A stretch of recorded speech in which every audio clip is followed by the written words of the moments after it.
Hello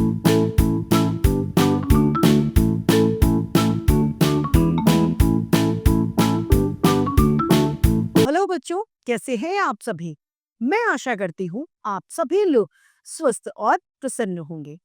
आज हम हमारा पाठ संज्ञा को पढ़ेंगे और समझेंगे। आइए इस पाठ को प्रारंभ करते हैं। यह है हमारा पाठ 5 संज्ञा। नाउन संज्ञा किसे कहते हैं? वैसे मैं आपको बोलचाल की दृष्टि में बताऊं तो संज्ञा नाम होता है।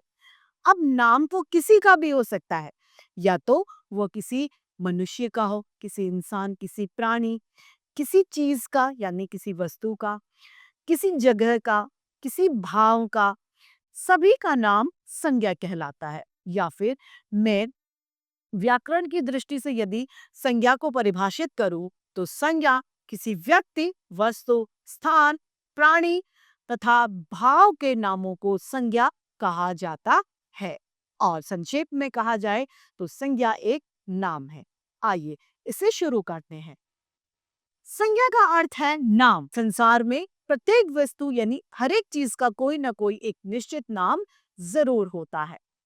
यहाँ पर एक चित्र दिया गया है, इसे ध्यान से देखें और इसे अनुच्छेद को पढ़ें। चित्र में निधि की मम्मी और पापा सोफे पर बैठे हैं।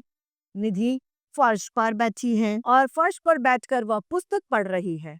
उसका छोटा भाई पलंग पर खिलौने के साथ खेल रहा है। गमले में एक पौधा लगा है। मेज पर टीवी रखा है। दीवार पर गांधी जी तथा सुभाष चंद्र बोस के चित्र लगे हैं। यहाँ पर जो ये शब्द आए हैं, निधि, मम्मी, पापा, सोफे, फर्श, पुस्तक, भाई, पलंग, खिलौने, गमले, पौधा, मेज, टीवी, गांधी जी, सुभाष चंद्र और चित्र, ये सभी संज्ञा शब्द हैं, क्योंकि हम ये जानेंगे कि ये कहीं ना कहीं किसी न किसी के नाम है। चित्र कुछ वस्तु है, सुभाष चंद्र किसी का नाम है, गांधी जी भी किसी का नाम है, टीवी एक उपकरण का नाम है, मेज एक वस्तु का नाम है, पौधा एक चीज है, गमला एक वस्तु है, फर्श एक स्थान है, पुस्तक भी एक वस्तु है। तो यानी हम ये देखेंगे कि कोई भी जो नाम है वो संज्ञा कहलाता। यहाँ पर कुछ संज्ञा दी गई हैं। कुर्सी, अनाज, गांधी जी, प्रसन्नता, अमीरी। कुर्सी एक चीज है यानी एक वस्तु है। अनाज एक पदार्थ है। गांधी जी किसी व्यक्ति का नाम है।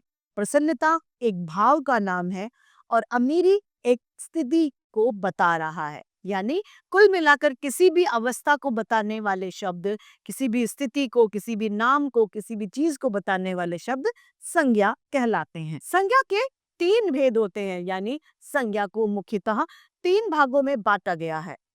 पहला व्यक्तिवाचक, जातिवाचक तथा भाववाचक संज्ञा। ये संज्ञा के 3 भेद होते हैं। सबसे पहला है हमारा व्यक्तिवाचक संज्ञा। जो शब्द किसी एक निश्चित पर्टिकुलर व्यक्ति, वस्तु, स्थान या भाव का बोध कराते हैं, वे क्या कहलाते हैं? व्यक्तिवाचक संज्ञा कहलाते हैं। पढ़ें।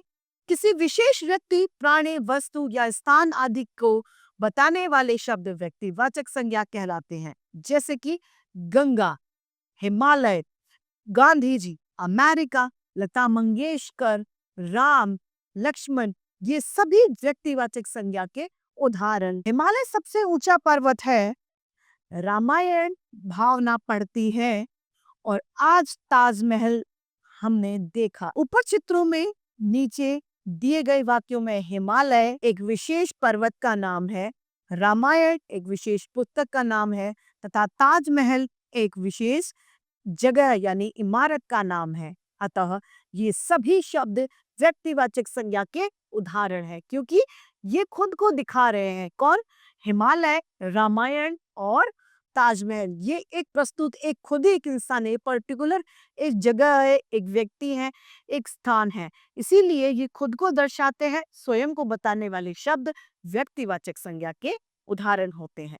दूसरा हमारा है जातिवाचक संज्ञा। जिस शब्द से किसी प्राणी, किसी वस्तु, किसी स्थान की जाति का बोध हमें बद्ध होता है, उसे जातिवाचक संज्ञा कहते हैं। जैसे कि लड़का, लड़की, नदियां, ये सभी शिक्षक, ये सभी जो हैं, ये सभी नाम जातिवाचक, संपूर्ण जाति को, लड़का जो है संपूर्ण जाति को, नदी जो है संपूर्ण नदियां, उसमें गंगा, यमुना, सरस्वती, गंडकी, कावेरी, सारी की सारी नदियां सम्मिलित हो गई। अतः नदी शब्द जो है यह जातिवाचक संज्ञा का उदाहरण है। हिरण मेज तेज दौड़ता है, धोबी कपड़े धोता है, यह विद्यालय है।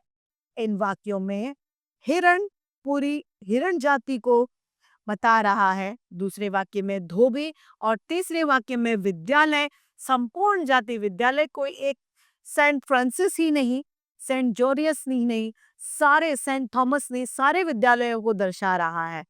अतः ये सभी जातिवाचक संज्ञा के उदाहरण है, जो संपूर्ण जाति का बोध कराते हैं, वे जातिवाचक संज्ञा के अंतर्गत सम्मिलित होते हैं। तीसरा हमारा है भाववाचक संज्ञा। जिन संज्ञा शब्दों से हमें भाव, गुण, धर्म, स्थिति, दशा, अवस्था के बारे में पता चलता है, वे सभी भाववाचक संज्ञा कहलाते हैं। जैसे कि खेल, निर्बलता, अहंकार, सौंदर्य, हरियाली इत्यादि। आज मौसम बहुत सुहावना है, अहंकार सबसे बड़ा अवगुण है, उसे परीक्षा में असफलता मिली।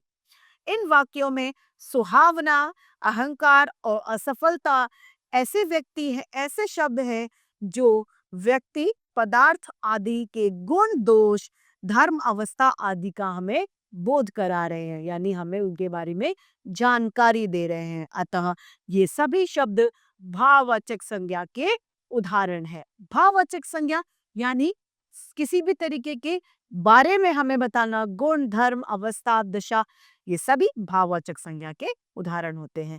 यानी संज्ञा के 3 भेद होते हैं, व्यक्तिवाचक, जातिवाचक तथा भाववाचक संज्ञा। संज्ञा के 2 और प्रकार भी हैं, जिसमें समूहवाचक संज्ञा और द्रव्यवाचक संज्ञा को सम्मिलित किया गया है।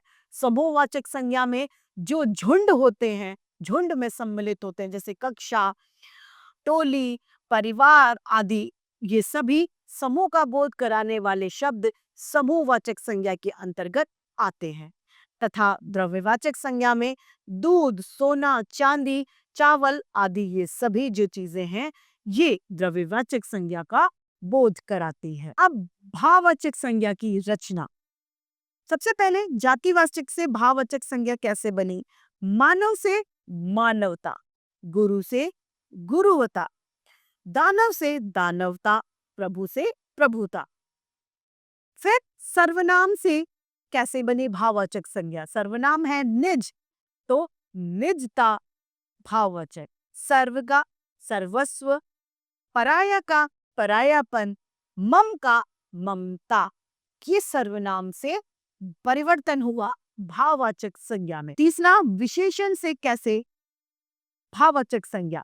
साध, सादा का सादगी, मीठा का मिठास, धैर्य का धीर का धैर्य, और योग्य का योग्यता। इनसे विशेषण से ये बन गई भाववाचक संज्ञा। चौथा है हमारा क्रिया से भाववाचक संज्ञा में परिवर्तन। धोना धुलाई, जीतना जीत, सिला सिलाई, खेलना खेल। तो इस तरीके से हमारा ये पाठ समाप्त होता है। आइए इस पाठ को एक बार संक्षेप में दोहरा लेते हैं। किसी व्यक्ति, वस्तु, स्थान व भाव का बोध कराने वाले शब्द संज्ञा शब्द कहलाते हैं। संज्ञा के 5 भेद होते हैं: व्यक्तिवाचक, जातिवाचक, भाववाचक, द्रव्यवाचक तथा समूहवाचक संज्ञा। तो इस तरीके से हमारा यह पाठ संज्ञा समाप्त होता है। मैं आशा करती हूँ आप सभी को यह पाठ भली भांति रूप से समझ में आया होगा। आज के लिए इतना ही, फिर मिलते हैं। धन्यवाद।